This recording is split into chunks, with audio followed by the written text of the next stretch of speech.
her alone. What is he doing? He's trying to go back and...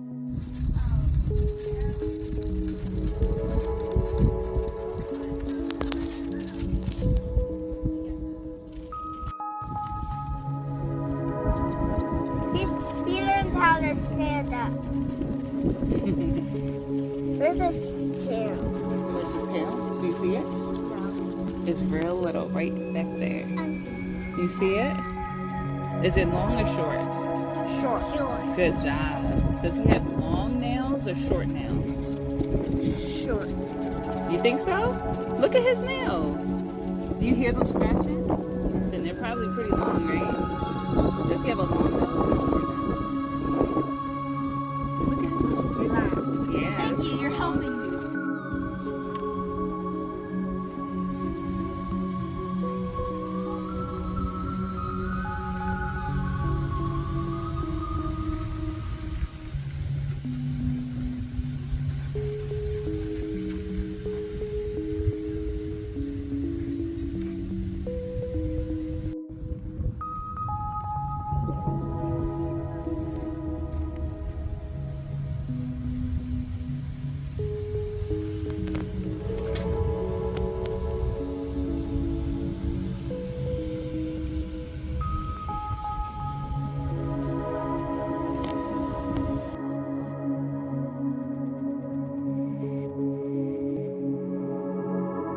We gotta give it a different name. Why? What's his name? Bakugo.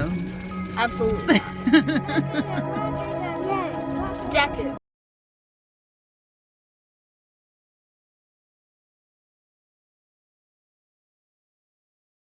Here. Where are you? You are definitely brave. Yes. Mike, you want to come see? You want to come see? You got to hold him tight. Don't hold him up too high so he doesn't like... Jump on your hand. You're going to have to get a grip on him. Oh, he bites. Duh. Oh, wait, no, those are his nails. Oh, so they're sharp, right? They feel like those plastic nails that you kind of have. Oh. Oh, wow. Okay, you're strong. Good. So you get to see how strong he is. That is...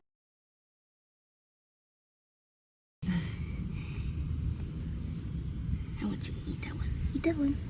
Look, it's right there. It's right. Leave it. Let him see if he can find it. He might like to hunt for his food.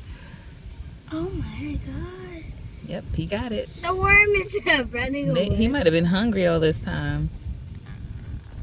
Oh my gosh, he's eating Yeah, it like he likes that. He's gobbling it Oh up. my gosh. That's so funny. You look like a squirrel. Eating. Oh, because look at how big it was, and now he's biting it. So he's clearly, he might have teeth, right? Yes. Or his nails are long enough to,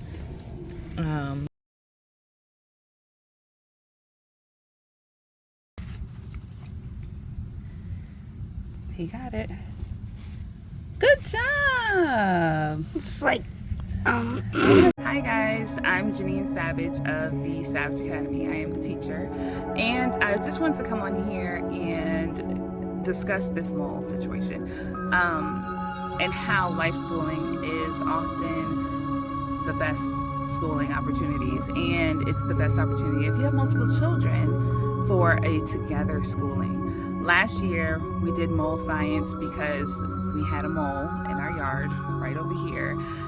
And my daughter and I were outside doing I think we were working on clouds, and we saw something moving in the ground, and then it kept disappearing. And so eventually I was able to trap it and like fling it out of the dirt. That mole, we took it out the ground, set it in a container, and we watched it and kind of observed it. And my oldest daughter did some science around it, where she just did some research to find out more about moles, what they look like, what kind of mole it was. I know there's some moles that have like a star-shaped nose, and that was not the one that we had. So we were able to kind of figure out which one we have here in North Carolina. So this year, there was another little tunnel running around my yard and through my garden, my herb garden, and I saw the lights, the solar lights, kind of tilted and the ground kind of disturbed. So we followed the trail and it went behind the HVAC, under the recycle can, under the trash can, and lo and behold, he was actually in my front yard in my garden up there, and I was able to grab him with the container and trap him, and so that the kids can look at it. And so we kept him from yesterday. We have him still today, and we had him for observation. As you saw in the video, the kids were just really developing questions or answering questions and just observing, because it is a creature that we don't normally see running around, in the yard, because, well, they live underground. So just being able to see the shape and the size and how they work, and the fact that they don't have any eyes that are visible, it's interesting, because I don't know that there's any other animal that we know of or that we've seen in a zoo or a petting zoo or anything that doesn't have eyes that you can see. So it's always interesting to see the different creatures, especially ones that live underground, because they live underground, you don't get to see them often. So the point of this video is I wanted to show you, as a homeschool teacher, how you can take something that is going on in life, sudden or not, or planned, and turn it into a lesson. After I captured the mole, I put it in a old bathtub that we had for my son, and it was large enough so that we can all gather around and watch him. And I really just wanted them to observe him for science, just looking at how they move. Do they move forward? Do they move backwards? Being that they live underground, and I asked my oldest daughter, what kind of dirt do we have here? And she's like, immediately, oh, we have red clay. Well, if anybody knows, red clay is pretty dense, and it's pretty, like, digging in this ground to make a garden has been really intense, because that clay it's a lot.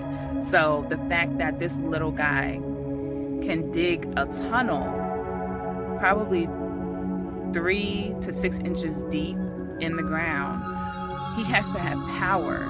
So realizing that, and then also using our scientific brains to think about the size, shape, and color. It's something that we learned last year. When we're looking at something and we're looking from our scientific eye, our scientific brain, we want to think about size, shape, and color. So studying his size, and we did measure it, studying his shape, that can also go for art. When you're thinking about his shape, what kind of shape do you want to start off with if you were trying to draw him? He's like a oval shape, so you would sketch like an oval and think about his snout, his tail, and the color. My oldest daughter noticed that there looked like it was a little blue in his fur when it was brushed forward versus when it was brushed back. It was like a dark gray color, and his underside, his belly, was a little lighter than his back.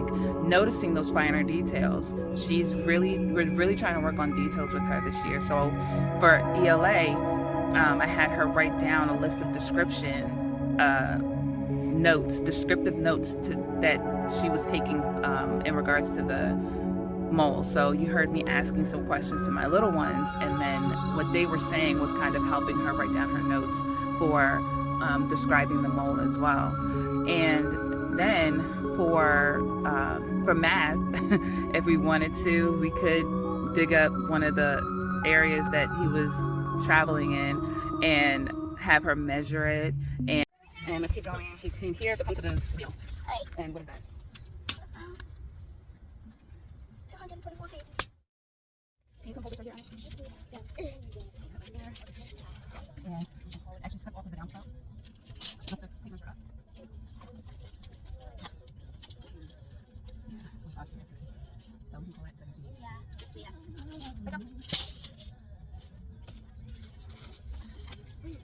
All right, we're done measuring.